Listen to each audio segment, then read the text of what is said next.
¿Quieres agradar a Cristo?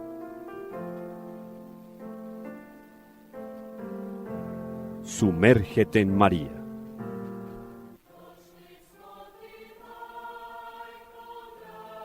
Reflexiones mariológicas que te llevarán de manera segura al corazón de Dios.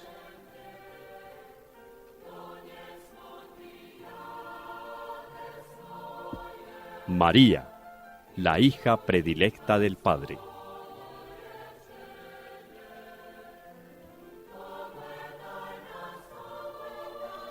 Una invitación especial de Radio María de Colombia para conocer profundamente a la Madre de Dios.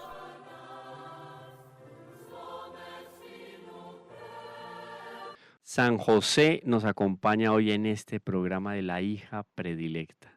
Un recorrido por el Inmaculado Corazón de María que no hace sino recordarnos lo importante que significa estar al lado de Nuestra Señora, lo importante que significa la misma mediación de San José para alcanzar la protección, para alcanzar también que nuestras súplicas más bien alcancen el Sagrado Corazón de Jesús.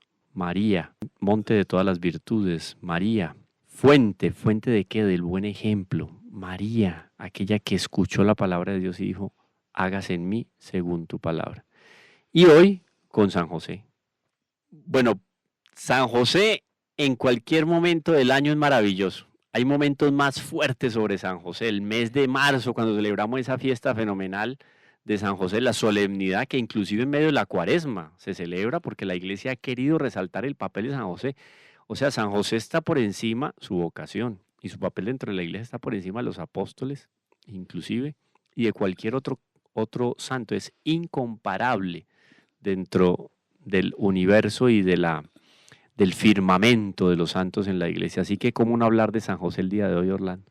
Muy importante y nos parece algo valiosísimo aclarar dos cosas. Aclararlas no para ustedes, amigos de la sintonía, que seguramente las saben, pero podemos tener excepciones que de pronto no las sepan, porque estos días se presentó pues un interrogante del que sería bueno hablar y expresar alguna opinión.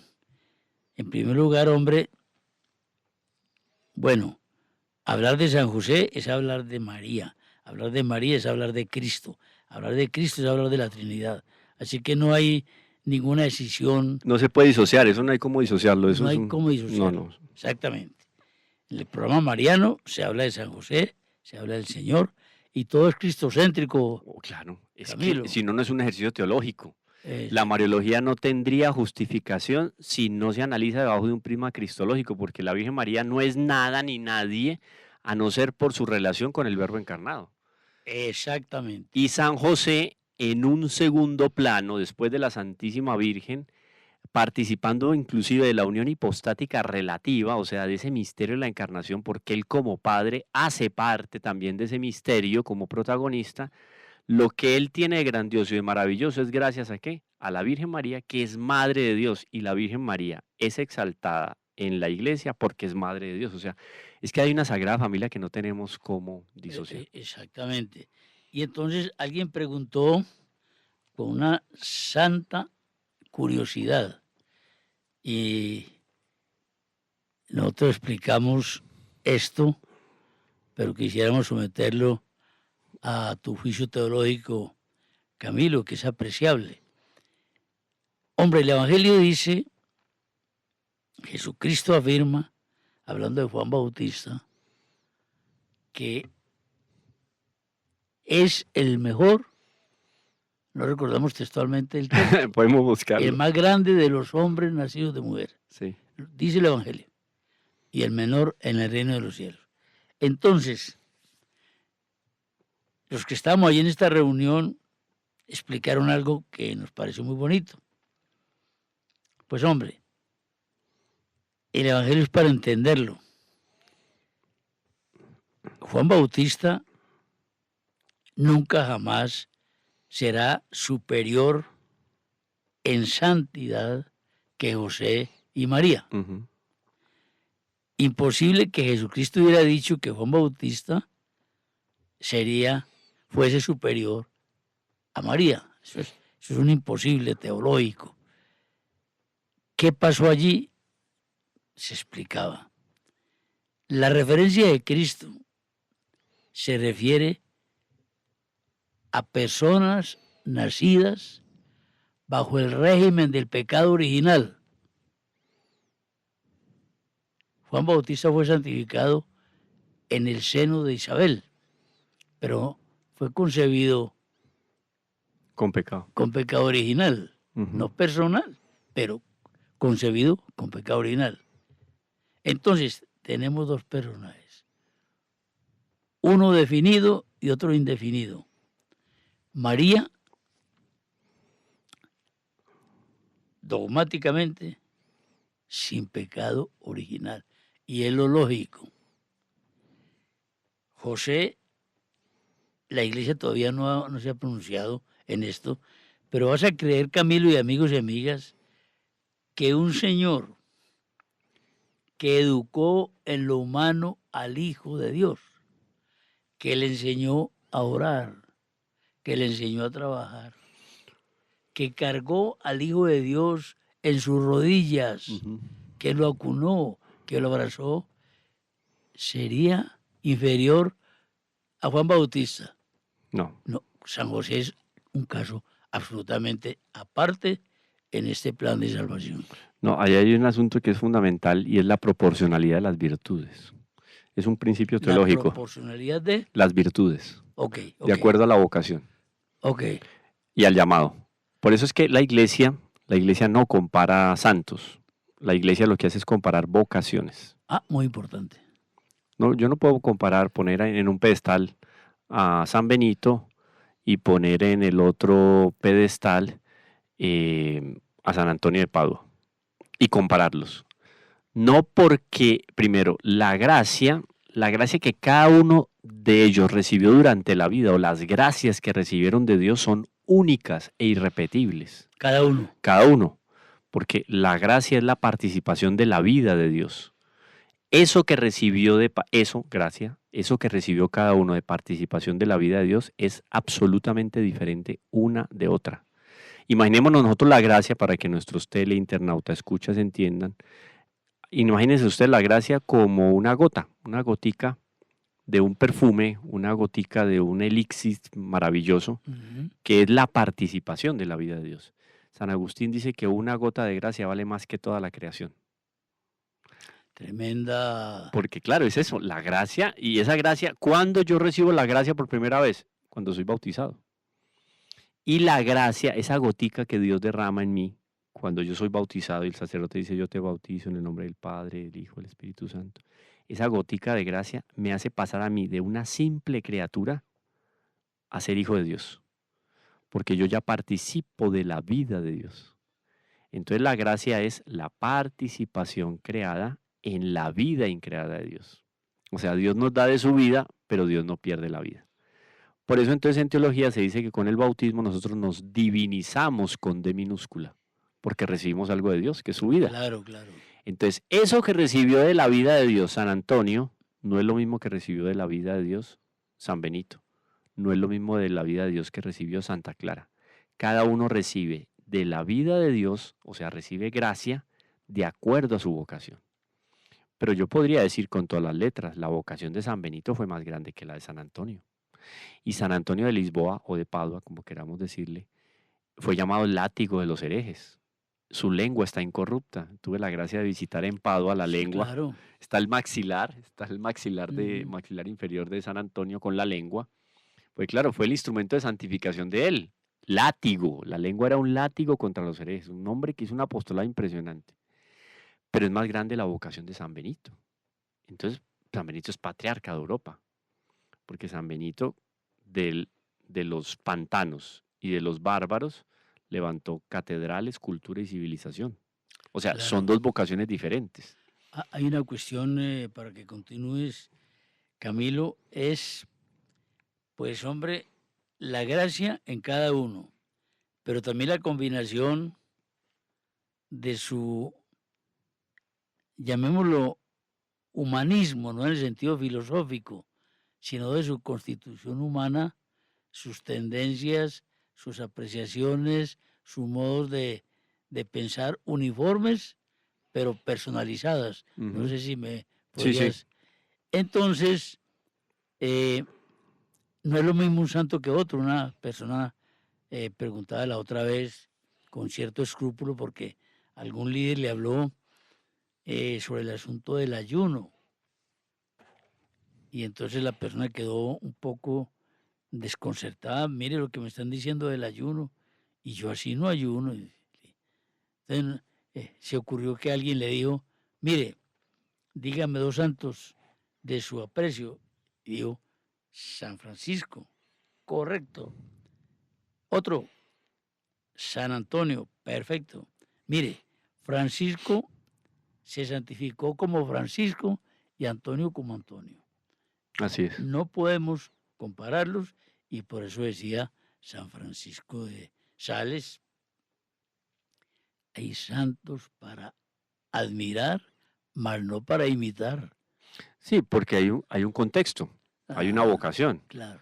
Inclusive el mismo San Jorge, el mismo, vamos a poner uno, mm, San Fernando de Castilla, Ajá. San Luis Rey de Francia, San Así. Fernando, los dos participaron de las cruzadas, Vea. empuñaron sus armas en un contexto muy particular. Claro, claro. Entonces, yo estar invocando hoy un santo medieval que empuñó las espadas y que hizo justicia con la espada, para yo hacer espada o justicia con la espada hoy por hoy e imitarlo tal cual su vida, tiene una especie No, o yo vestirme como San Antonio, o vestirme, en fin, son cosas que, por eso el contexto es importante a la hora de leer un muy santo. importante. Entonces, eso es importante que quede claro. No comparamos santidad, pero sí comparamos vocaciones. Y obviamente un hombre, una mujer, como Santa Teresita del Niño Jesús, que se santificó en 4 paredes. Pero esa vocación comparada con la reformadora del Carmelo, Santa Teresa de Ávila, uno dice, es otra cosa. Pues dice, sí, pero la vida mística de Santa Teresita, sí, pero Santa Teresa también tuvo vida mística. Es que ahí no hay cómo comparar lo que cada uno vivió en su No hay corazón. manera de Ahí hay comparar. que comparar es la vocación. Y uno La habla de las vocación. vocaciones, mire cómo fue esta vocación. Ella fue Claro, fundadora, la claro. otra más contemplativa. Sin embargo, en la contemplación, a la iglesia se le ocurre, esto es muy bonito porque a la iglesia se le ocurren unas cosas que son ocurrencias, pero en el buen sentido, la nombra patrona de los misioneros, Vea, Santa Teresa del Niño Jesús, que nunca claro. salió del convento. No S- conoció una selva. Hacían obras de teatro, hacían diferentes actividades culturales dentro del monasterio. Ella se disfrazaba, ella tenía un encanto especialísimo por Santa Juana de Arco. Vea, la francesa. Entonces ahora, comparar una Santa Juana de Arco con la vida de una Santa Clara de Asís no tiene No, no, comparación, no son tiene. vocaciones diferentes. Pero en el texto, especialmente en Mateo, es capítulo 11, Ujú. capítulo 11, versículo 11, cuando nosotros dicen, no hay hombre nacido primero. Está hablando de un contexto específico, aquí y ahora. En el Ajá. aquí y ahora, San José ya está en el seno de Abraham, primero. El contexto de nuestro Señor está hablando de los profetas. El último profeta del Antiguo Testamento es Juan. Así es. Entonces, él está ligando con el Antiguo Testamento en un linaje muy especial que es el linaje de los profetas y por eso exalta la persona de Juan Bautista. Pero en ese contexto temporal, San José ya no está en su vida terrena. Descendió al seno de Abraham. Por eso San José es llamado también el heraldo de la esperanza. Porque aunque en el seno de Abraham no había sufrimiento, tampoco se participaba de las glorias del cielo, porque es que el cielo estaba cerrado, literal. Imagínense ustedes una Literal. puerta cerrada con todas las claves que usted quiera y el único que la puede abrir es Jesucristo. Claro. Ese bálsamo de esperanza y de confianza en el seno de Abraham es San José. Cuando San José desciende a contarle a todos ellos lo que ha vivido con el Mesías. Y él mismo se revela Eh, como el Padre y vicario, vicario de Dios Padre y Padre del Mesías, Heraldo. heraldo de la esperanza. Hombre, el Evangelio definitivamente. Y hay ti- otras cositas más, hay Ajá. de diferencia. Porque es que nuestro Señor dice a continuación, y tengo el texto aquí, dice en el Evangelio claramente, el más pequeño en el reino de los cielos es mayor que él. Entonces, miren Mírelo. que nuestro Señor no está generalizando con Mi- todos mi- los santos de la historia. Mírelo por ese lado y verá que es mayor San José. Claro, es mayor un ángel de la guarda, ángel, que es el menor coro angélico, es mayor que San Juan. O sea, mire cómo nuestro Señor dice, un momentico que yo no estoy generalizando. No es que de todos los hombres que han nacido y van a nacer y van a existir, San Juan es el... No, un momentico. En la gloria de los cielos, el más pequeño es más Esa grande que él. explicación es valiosísima y queremos llevarla también a ese contexto, a esa reunión en la cual presenciamos esto que hemos contado, porque ese argumento es superior al que enunciamos ahora. Claro. El menor porque el mayor, el de José, y el mayor, el de María. Hombre, Camilo, es que hay un problema, hombre. Eso de coger el Evangelio y no explicarlo tiene su cuento. No, pregúntale a Lutero, hombre, en la que se metió. Lutero no hizo sino meter una y meter la otra. Ah, Desde 1517 la vida de él fue un fracaso. Primero, la traducción pésima que hizo de la escritura con Reina y con Valera, que la gente lee la Biblia en internet y piensa que es una señora que llama, o una reina que era Valera. No eran dos teólogos, Reina y Valera, ajá. los que hicieron la traducción, la primera traducción protestante. No es una persona. No es una persona, es Ah. Reina uno y Valera el otro, dos teólogos protestantes. Bendito Dios. Que por cierto, Lutero tenía unos conocimientos por debajo de lo básico de lo que es el griego. Entonces ya las interpretaciones que él hacía, sola escritura, Muy viciada. ya las que hacía él eran absolutamente viciadas. Claro. No, y él se llegó a llamar, es que mejor dicho, de la vida de Lutero habría mucho que decir, pero eso ya nos muestra el peligro de lo que significa Sí. leer e interpretar la escritura. Lo que yo te estoy contando aquí lo puedes encontrar en San Agustín, en Prima Secunda de la Suma Teológica de Santo Tomás de Aquino. Lo puedes encontrar, dos teólogos maravillosos que me acompañan mucho en estas reflexiones sobre San José son el padre Llamera y el famoso Suárez, Jesuita. jesuita. O sea, ¿quién no va a conocer a Suárez en el horizonte? Hombre, si ya otros lo hicieron, Orlando, está bien que yo piense un poco en función de la escritura y yo diría, bueno, Camilo, estudiaste teología, etcétera. Sí, pero yo no soy el punto de referencia. Ya otros caminaron muchísimo. Cojan esos textos. Es que si ya están ahí, ¿cuál es el orgullo? Es como a veces que uno puede ver por ahí, pueden existir algunos sacerdotes que a la hora de celebrar la misa no leen lo que está en el misal, sino que empiezan a improvisar oraciones. Lo que está escrito ahí está escrito con mucho criterio. Y créanme que por más que pueden haber críticas en dirección a lo que fue la reforma litúrgica del Concilio Vaticano II, que eso pues va y viene mucho y mucha agua ha pasado, listo. Pero usted coge los textos, las oraciones, las antífonas y usted dice, esto es lindísimo. Y una solemnidad, tú estás en una solemnidad de la Virgen, una solemnidad de San José. Hay unos textos lindísimos de las oraciones donde se resalta el nombre del que está siendo recordado ahí, se le une con lo que significa la redención, alcanzar gracia. Es una oración súper bien compuesta, a veces inclusive inspirada en textos de San Agustín, de padres de la iglesia. Y viene el otro, disculpen, celebrante, y va y dice lo que quiera, y no lee lo que está en el misal. Sí, no, eso no. Entonces con la escritura es más o menos lo mismo, tanto que la iglesia ha venido desarrollando, todo lo que la iglesia desarrolló en 15 siglos, para que venga Martín Lutero a decir que va a reformar, lo que hizo fue destruir porque acabó con todos los sacramentos, dejó dos. Claro, no. Dejó dos sacramentos, acabó con todos los consejos evangélicos, pobreza, castidad y obediencia a Dios, acabó con la autoridad del Papa. Eso no es reforma, eso es destrucción. Reforma la que hizo San Ignacio y la que hizo Santa Teresa. Claro. Y otros más, San Vicente Ferrer. Y providencialmente puestos en épocas similares. Claro, providencialmente. En el tiempo. Cisneros, el cardenal Cisneros. El español. Claro. Etcétera. La sierva de Dios, Isabel la Católica. Bueno, eso sí es reforma. Que anda en proceso de... Claro, eso sí es reforma. Eso sí es reforma. ¿Por qué? Porque es que ya la iglesia en 15 siglos había hecho muchísimo, Orlando, para que viniera un hombre a decir, no, yo soy la palabra de Dios, porque en el fondo fue eso. Todo lo que la iglesia hizo en 15 siglos no fue nada. Entonces nosotros tenemos que tener mucho cuidado de caer en eso. Sí. Y cuando uno lee el texto, y por ejemplo unos textos que le recomiendo mucho fue de los profesores de Salamanca, tengo esa colección, los que quieran me escriben y se las mando con mucho gusto en PDF, se las pongo en PDF, no en físico. En PDF, todo lo que significa sacar esa sustancia de la escritura. Estos profesores de Salamanca lo hacen de una manera impecable. Si usted tiene dudas sobre los textos, estas explicaciones las consigue en la Catena Áurea de Santo Tomás de Aquino, Ajá. que es la explicación de la Sagrada Escritura y la tiene él por textos. Usted va y busca los evangelios, busque Mateo, y en Mateo va a encontrar la explicación de este capítulo 11, versículo 11. Entonces, vamos a las fuentes. La iglesia siempre ha insistido por eso. Y el magisterio se enriquece porque el magisterio no le cierra las puertas a la historia. Se enriquece de la historia, no se pierde la esencia, pero aumenta la explicitación sobre los textos. Entonces Claro. repetimos, aquí por qué la comparación no se aplica a San José. Primero, San José ya está en el seno de Abraham. Después, una cosa muy bonita, Orlando, San José sale de la consideración, porque San José no está en el orden de la gracia. Oído, voy a explicarle esto a nuestros teleinternautas, Es escuches. necesario. Cuando yo hablo del orden de la gracia, está el orden natural.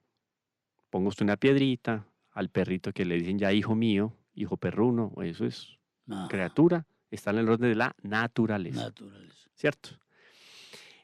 Cuando el hombre es fiel a la palabra de Dios, es fiel a la gracia y se santifica, puede ser o no canonizado por la iglesia, porque por eso se celebra la fiesta de todos los santos, porque Claro, hay santos que claro. no han sido canonizados por la iglesia, porque Claro. son desconocidos. Y pueden ser más santos que Pueden ser más santos de aquellos cualquier que santo y conocemos. más numerosos, pero Claro. bueno. Entonces está el orden de la naturaleza y ya cuando el hombre le es fiel a la palabra de Dios, le dice sí, con ese sí de María, entra a un orden diferente, que es el orden de la gracia. El orden de la gracia es superior al orden de la naturaleza, porque ya hay una cohabitación con Dios de manera más especial, una relación con Dios más especial. Eso se llama ¿cómo? Santidad. Claro. O sea, el orden común en el cual vamos a ubicar a los ángeles y a los santos se llama el orden de la gracia. San José no está ahí, Orlando. San José está más arriba. O sea que si nuestro Señor habló de santidad, está hablando del panorama que está por debajo de San José. Porque San José entra ya en el orden del plano hipostático. Y voy a explicar por claro, qué. hipostático relativo como Relativo hablábamos como el otra de la vez. Santísima Virgen. Claro. ¿Por qué? Porque San José sale de los esquemas. Sí, sí, realmente sí. Por la unión natural y jurídica que tiene con la Santísima Virgen. Orlando, dime si tú no sientes, y yo creo que alguna vez lo conversamos, si tú no sientes cuando tú entras a una capilla que uno dice, aquí está el Santísimo. Pues es evidente, porque está la lamparita, Sí, porque el uno ambiente es siente, uno distinto. siente. En estos días estuve donde, en Cisneros, que yo hasta fui, yo a Cisneros y dije, ¿será que a Cisneros le pusieron así por el cardenal Cisneros? No, eso fue Y- por el ingeniero. no, eso fue por el ingeniero, pero bueno. Y entramos a la capilla y yo dije, Ya, no, hombre, aquí- Cisneros, sí, el Cisneros de la clerecía. sí, Sí, él fue el cardenal, cardenal Cisneros. cardenal Cisneros. Es una persona Confesor de la desafortunadamente reina Isabel. desconocida. Absolutamente. Y sabe que en Porque- estos días encontré un libro, Orlando, Ah, trabajos que hay sobre la escuela espiritual del cardenal Cisneros. que Es que- la envergadura ¿Qué? del pensamiento de... Oiga, un no, tipo sí. absolutamente espectacular. Por eso es que no se habla de él, porque Claro. no conviene. Mire, Vea, un tipo que previno que el impulso de ese impacto de Lutero, del protestantismo, entrara en España. Preparó, porque él ya hizo una reforma interna. él fue una muralla, una Es que él ya barrera. fue reformador en el siglo XV. Cisneros, el cardenal Fue Cisneros. Reformador ya en el siglo XV, protector de la reina Isabel. Ujú. Él hizo la gran traducción de la Biblia políglota, una de las grandes traducciones del siglo XV que se puede llamar de las mayores obras literarias del Ajá, Renacimiento español. ajá. Fundó una universidad importantísima en España. A la par de eso era confesor de la reina. A la par de eso apoyaba a todos los misioneros que venían a América a hacer Ujú. apostolado. Bueno, y él frenó el avance del Renacimiento y del humanismo para que no entrara y bombardeara España. O sea, él previno. Él fue, como tú dices, un muro de contención. Y hay toda una escuela espiritual del cardenal Cisneros. O sea, muy bonito porque un hombre que, o sea, virtuoso en todo el sentido de la palabra. Claro. Pero entonces, toda esta serie de consideraciones al respecto de lo que significa la vocación de los hombres, la vocación de los pueblos, nos ubica a la hora de hablar de San José en un panorama diferente. Él está por esa unión natural con la Santísima Virgen, y vuelvo a lo que decía al inicio, ¿quién no ha entrado a una capilla y siente, no porque tenga una visión, No, Uno dice, ve, aquí no está el Santísimo, esto está como frío, ¿no? es que- Claro, y no está el Santísimo, no está el Santísimo. Se siente, por ejemplo, en el Viernes Santo, después de las 3 de la tarde, cuando ya no hay desolación. ni reserva, se siente la desolación porque el Sí. Santísimo, la presencia se retrae, claro, no está ahí. Está, pero no está, digamos. La presencia real no está ahí. Es decir, eucarísticamente no Eso está. se siente. Sí. Ahora, dime tú, cuando tú te colocas, inclusive escuela de vida espiritual, te colocas delante del Santísimo Sacramento, el Santísimo Sacramento empieza a impregnarte con su santidad. Es como un sol, quema, quema. Y tú estás ahí, estás sentado, te puedes dormir, o sea, te puedes quedar dormido delante del Santísimo. De alguna manera esa adoración es válida, en el sentido de que el Santísimo Sacramento sigue transformando el corazón de quien está delante de él. Claro, claro, O sea, claro. ¿cierto? Ahora imaginen ustedes un hombre que estuvo 30 años al lado de la Virgen y de la segunda persona de la Santísima Trinidad en cuerpo, sangre, alma y divinidad. Porque estuvo ahí. San José no pudo comulgar, No, no tuvo. Todo apunta a que no. en el sentido eucarístico, ¿Por cuántas comuniones espirituales? pero la intensa amistad. Él hacía intensa, comunión espiritual mientras la Santísima Virgen era el sagrario.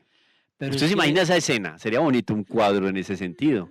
sí, Nuestra suegra grávida, sentada, y San José de rodillas delante de ella, adorando el niño Dios. claro, pero imagínate también que San José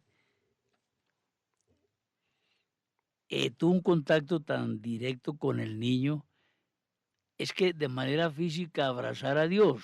Besar a Dios. Y eso no es una figura Besar a literaria. Dios. No, no, vea, Eso no es solamente bonito, eso es sobrenaturalmente impresionante. uno podría decir que sí es una comunión, es una comunión, es una común unión Así es. permanente de toda una vida, porque nosotros los pecadores tenemos momentos de mística muy bonitos y comulgamos, pero tenemos baches en la vida Ah, ordinaria. sí, claro, sí, sí. San José no tuvo ningún bache. Nada, nada, nada. Entonces, San José, hombre, no sé, de pronto es el Espíritu Santo el que está removiendo hoy en día. Y es necesario porque la iglesia retoma precisamente de manos de Pío IX, cuando nosotros vamos a contemplar la historia de ese renacimiento josefino en el siglo XIX, cuando en 1870 es declarado como patrono. Es un hito en la historia de la teología josefina. Ya se ha desarrollado muchísimo, San Justino, San Agustín, Santo Tomás, bueno, se habla muchísimo de San José, pero ese renacer es en medio de la crisis del siglo XIX. Tenemos la revolución industrial, que ya lleva arrasando la sociedad europea casi 100 años, Y heredando esos conceptos todos esos conceptos. ajá. vacuos de la Revolución Francesa. Entonces, es todo el impulso de la Revolución Francesa, sumado a la Eso. Revolución Industrial que viene de Inglaterra, Unos sumado, pseudofilósofos. esos pseudofilósofos, Sí. sumado al materialismo, al cientificismo, porque entonces va a Claro. aparecer por allá Darwin, aparece el pensamiento hegeliano y marxista, Claro. aparece el robo que le hacen al Papa de los estados pontificios. En 1870 también. Garibaldi, toda su Bueno, banda de partieron secuaces y a- pillos, Claro, es interrumpido el Concilio Vaticano I. claro. No se claro. cerró, el Concilio Vaticano Sí, no se sí. cerró. El Beato Francisco Palao dice, Beato Francisco Palao, contemporáneo de Pío IX, se escribió con Pío IX. Inclusive una de las sugerencias del Beato Francisco Palao fue considerar de manera especial en una de las sesiones del concilio hablar sobre la necesidad del exorcistado. Vea, Porque ya por una visión mística, el Beato Palao él tenía visiones impresionantes, él hablaba con la iglesia, a él se le aparecía la iglesia como forma de mujer, vea. viviendo ya él en el Vedrá, es una isla en el Mediterráneo. Tiene un periódico muy bonito, El Ermitaño, que vale la pena leerlo, se consigue fácilmente en internet. Y él decía que para el momento, para hacerle lucha y frente al demonio, Orlando, se necesitaban por lo menos un ejército de 200.000 exorcistas.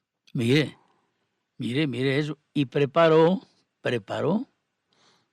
la necesidad de las encíclicas que vendrían, Rerum Novarum, y Preparó el terreno. preparó el terreno, denotó la necesidad que la abocó también San Pío X.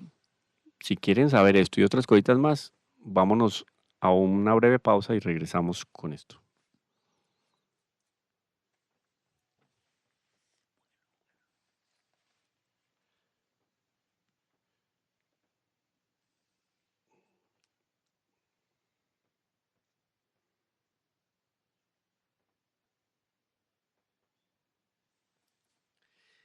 Entonces tenemos todo este panorama sombrío, em, tenebroso en el siglo XIX, y le tocó a un papa liberal, porque es que tú lees la historia del Beato Pío IX y él era liberal, de ideas liberales.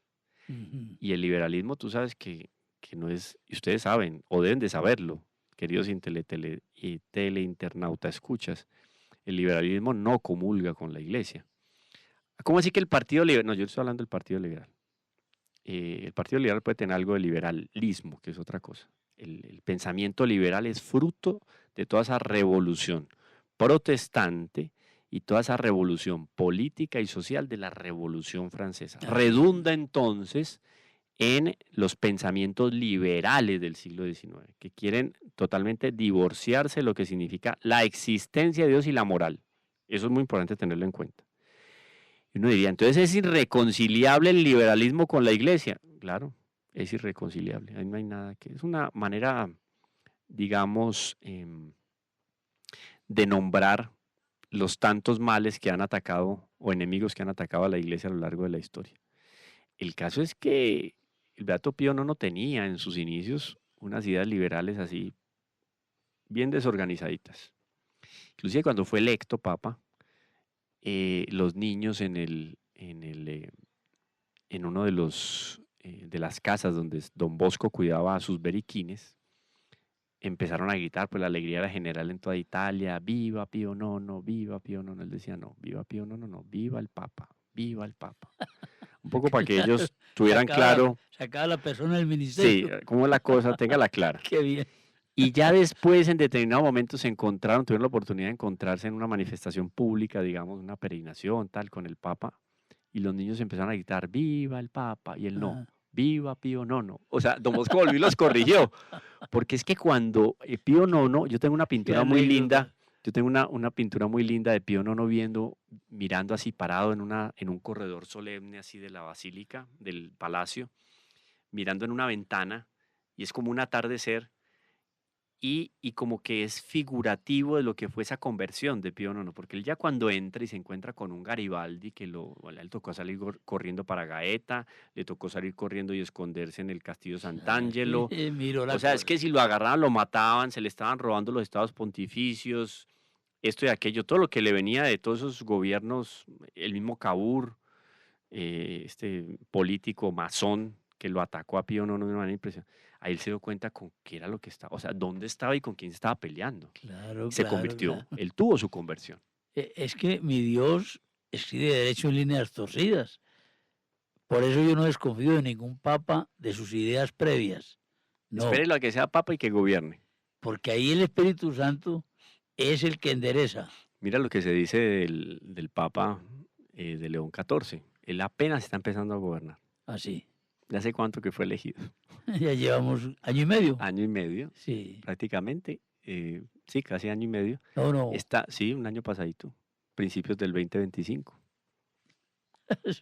O sea, está comenzando a gobernar. Ya, hombre, mi Dios conduce la iglesia. Ajá. Eso es un hecho. Entonces, en ese panorama desolado, tenebroso, maquiavélico del siglo XIX, se da la conversión del Beato Pío IX y él se da cuenta de la mano de un hombre como San José. Vamos a sacar esto adelante. Que haciendo un paréntesis, Pío IX dio origen, sin quererlo, a una versión que circuló en nuestra niñez, que un papa nunca podría salir de Roma.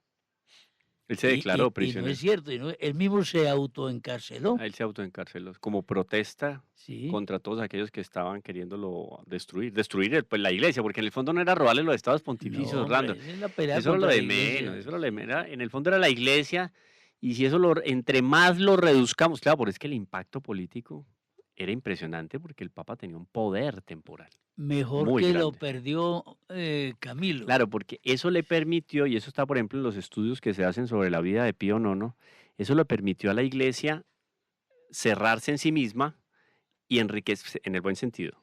O sea, En el buen cerrarse sentido. en sí misma y crecer en espiritualidad. Claro, hombre. Empiezan a nacer todos esos movimientos neotomistas, grandes pensadores. Bueno, el genio del cristianismo, que digamos, Chateaubriand, en estos días que me comió una carne, Ese francés. sí, francés, René François Chateaubriand. Ajá. René François Chateaubriand fue un contrarrevolucionario del siglo XVIII. Él nace en la Bretaña, que fue todo ese lugar donde San Luis María Griñón de Montfort hizo Y la apostolado. Bretaña no es de Inglaterra, es Ajá. de Francia. La Bretaña francesa. Sí, sí. Y todo ese lugar fue muy bonito. Aquí para que veamos la ligación, que es que nosotros no podemos desligar la vida temporal de la vida espiritual. Claro. Miren cómo todo esto impacta. Esos lugares donde San Luis María Griñón de Montfort hizo apostolado fueron los lugares que se levantaron contra la Revolución Francesa. Los campesinos de la Vendée, la Chouannerie, todos los movimientos ultramontanos del siglo XVIII, inicios del siglo XIX, fueron campesinos, hombres y mujeres, niños, ancianos, que se levantaron de esos lugares donde San Luis había hecho apostolado, donde la devoción a Nuestra Señora tenía una proyección impresionante, donde la gente rezaba el rosario, donde la gente se daba consagrado como esclavos de amor a la Santísima Virgen María. Llevaban por ahí 2 años 200 años de... O sea, llevaban una apostolada impresionante Sí, de San claro. Luis María Griñón de Montfort. De esa región nace este hombre, René François Chateaubriand, escritor, un hombre inteligentísimo. Escribe el famoso libro, El genio, entre otras obras, El genio del cristianismo, defendiendo apologéticamente a la iglesia, porque ya a finales del siglo XVIII, inicio del siglo XIX, empieza pues a explotar todo lo que significa anticristianismo Claro. de la mano de la Revolución Francesa. Entonces nacen todas esas corrientes contrarrevolucionarias católicas queriendo rescatar el papel de la iglesia, la filosofía perenne, Santo Tomás de Aquino, rescatando los padres de la iglesia, y todo este movimiento se va dando a la par con esa conversión de Pío IX, patronato de la declaración en 1870 del patronato, patriarca. San José es patriarca de la iglesia y protector de la iglesia. Y cree uno que precisamente personas nada con nada de doctrinas filosóficas, sino con pura oración, tiempos de Ars, De del Ars. cura de Ars, Santo cura de Ars. por esa época, ¿cierto? Sí, Lemaitre también. Ajá. Paul Claudel, también gran literato que se convierte francés. Bueno, en fin, todo lo que escuelas neotomistas del siglo XIX, que después Pío IX le pasa la bandera a León XIII, que ya da unas estocadas muy fuertes en contra del comunismo, con la Rerum Novarum. Claro.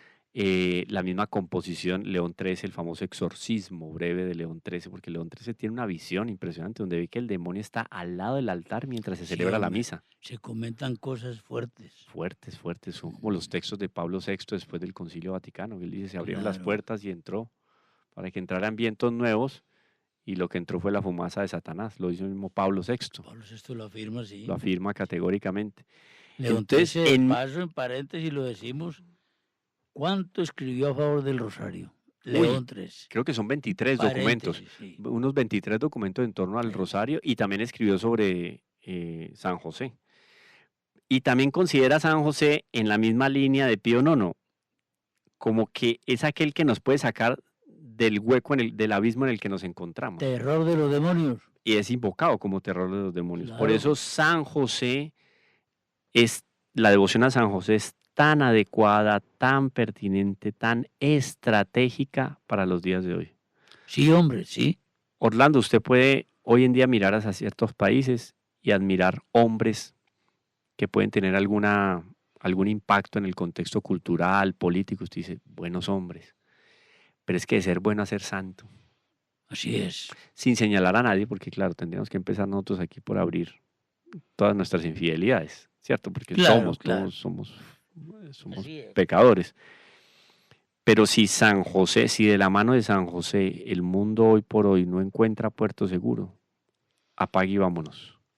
Si nos gustan mucho estas referencias, Camilo, que nos traes, porque hay que mirar que si solamente nos remitimos al concepto teológico, solamente no lo estamos, en ese concepto teológico hay que incluir el comportamiento humano de las épocas para poder entender la iglesia de manera global. Ujú. Entonces, no es que nos estemos saliendo, no es el que nos estemos saliendo de nuestra línea teológica josefino-mariana, sino que San José y la Virgen tienen que influir en el comportamiento humano. Y miremos que estas doctrinas nocivas que han cautivado un poco de gente terminan diluyéndose porque no priman en el mundo. El grupo de gentes buenas, católicas del mundo, no se acaba. Así es. Y San José está para eso. San José está primero para rescatar al pecador, para hacer perseverar al bueno y para santificar al bueno. Ahí está. Que esa escala, digamos, de atenciones de San José en la vida espiritual es muy importante. San José no señala al pecador, San José rescata al pecador. Si uno tiene una debilidad, o sea, mire a San José. San José está dispuesto a escucharle y atenderle. Y en estos días dicté un curso, San José. Le decía a las personas, pídanle lo que quieran y pídanle que se los dé ya. Pero ponga la cláusula, San José, dame lo que me convenga. Así es. Y San José está para eso. Cuando nosotros vemos el documento de Pío IX, Quemat Modum Deus, o Quemat Modum Deus más bien, Pío IX lo proclama patrono de la iglesia en 1870.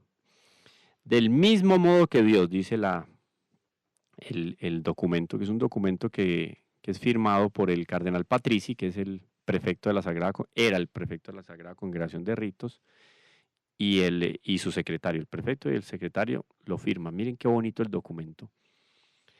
Es el documento por el cual, repito, Quemat Modum Deus. Estas palabras latinas hacen referencia al inicio del documento. El inicio del documento del Papa Pío IX dice, del mismo modo que Dios. Así es. Quemat Modum Deus. Dice el documento, del mismo modo que Dios constituyó al otro José, hijo del patriarca Jacob, Al anterior al del Antiguo Antiguo Testamento, claro. gobernador de toda la tierra de Sí, Egipto, señor. para que asegurase al pueblo su sustento. 1. Así, al llegar a la plenitud de los tiempos, cuando iba a enviar a la tierra a su unigénito para la salvación del mundo, designó a este otro José, del cual el primero era un símbolo. O sea, siempre que escuchemos a José, hijo de Jacob, en el Antiguo Testamento, prefigura y símbolo de San José, Padre de nuestro Señor Jesucristo. Y a este José lo constituyó señor y príncipe de su casa. Oído, títulos lindísimos, Orlando. Virrey de los cielos. San José es el virrey de los cielos. ¿Usted sabe lo que significa eso? Virrey de los cielos, qué bien. Virrey de los cielos y vicario del Padre. Y esto lo he ¿Vicario? dicho en varios contextos. Una parroquia normalmente tiene un vicario. Aquí en Medellín se ve mucho porque son Sí, sí, numerosas sí. las vocaciones Claro. hasta ahora. Gracias a Dios. El vicario, cuando el párroco se va, ejerce las funciones de... Pero, a ver, hombre Camilo, es que Ejerce las hay que funciones. entender esto de manera no figurada, sino textual. Vicario de Dios en la Sagrada Familia, vicario del Padre. Es decir, San José era el directo representante de Dios en la familia de Nazaret. Eso es la autoridad. El vicario, El investido de esa autoridad como vicario del Padre es la autoridad en la Sagrada Familia. y el pobre José, dicho de manera reverente, en su humildad, ¿cómo resistir esa misión?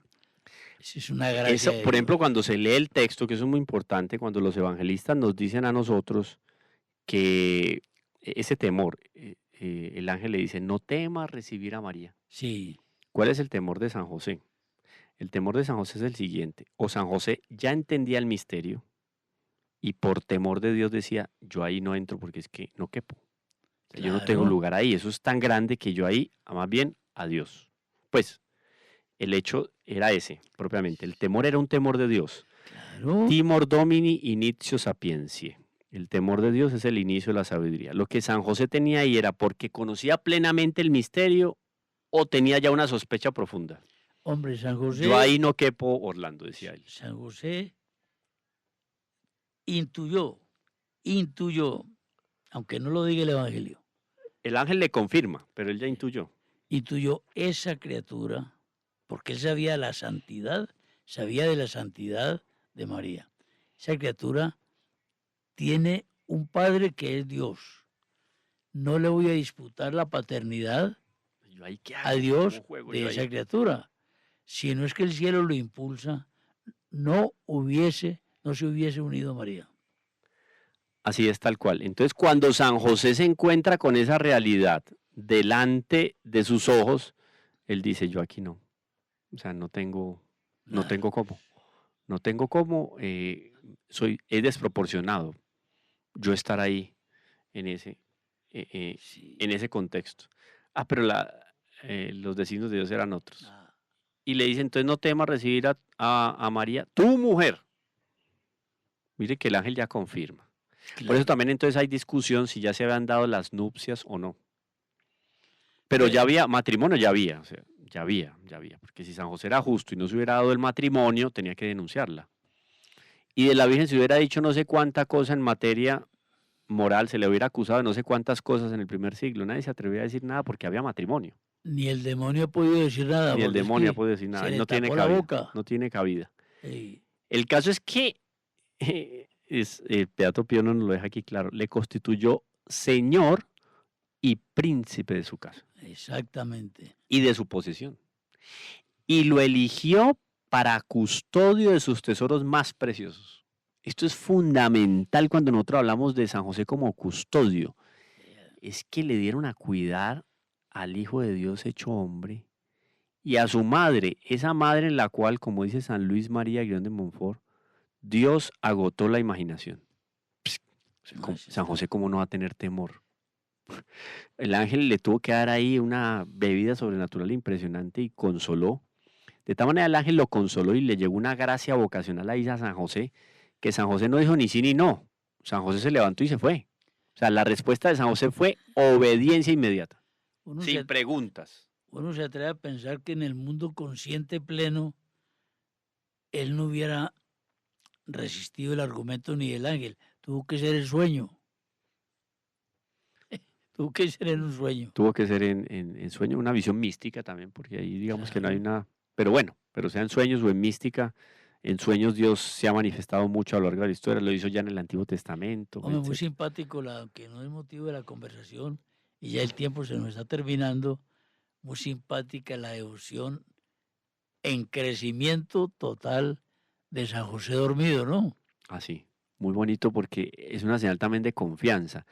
Porque si San José fuera un hombre intemperante, esto le quitaba el sueño.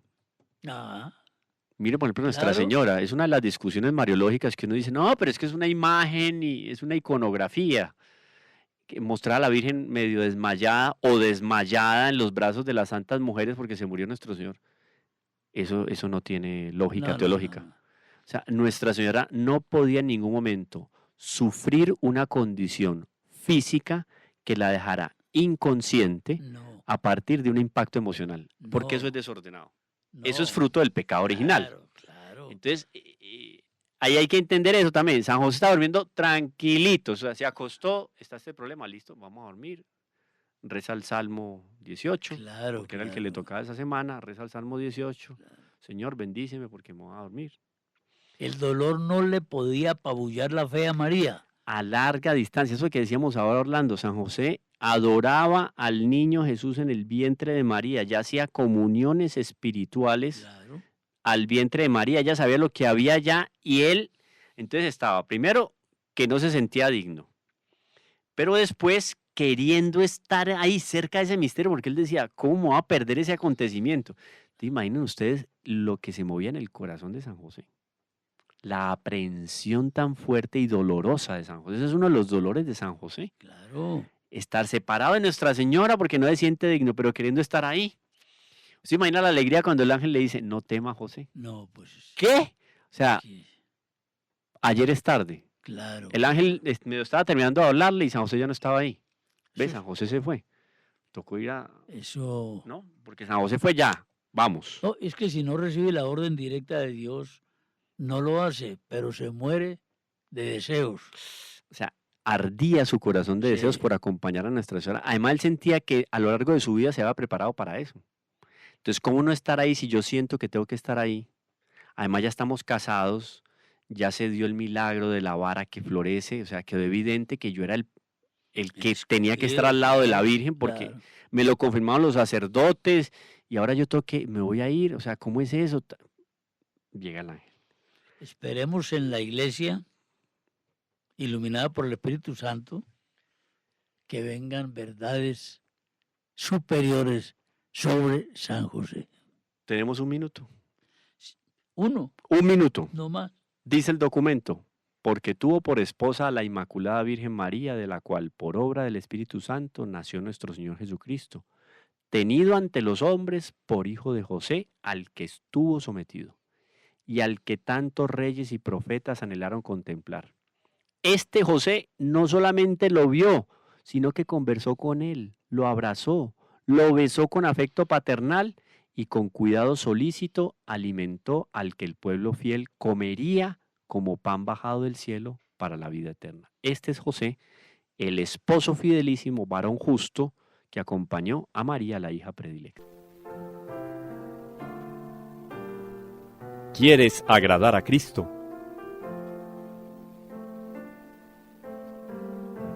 Sumérgete en María.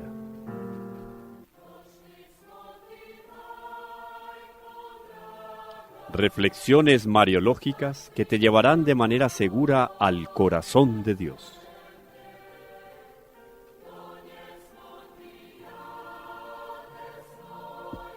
María, la hija predilecta del Padre.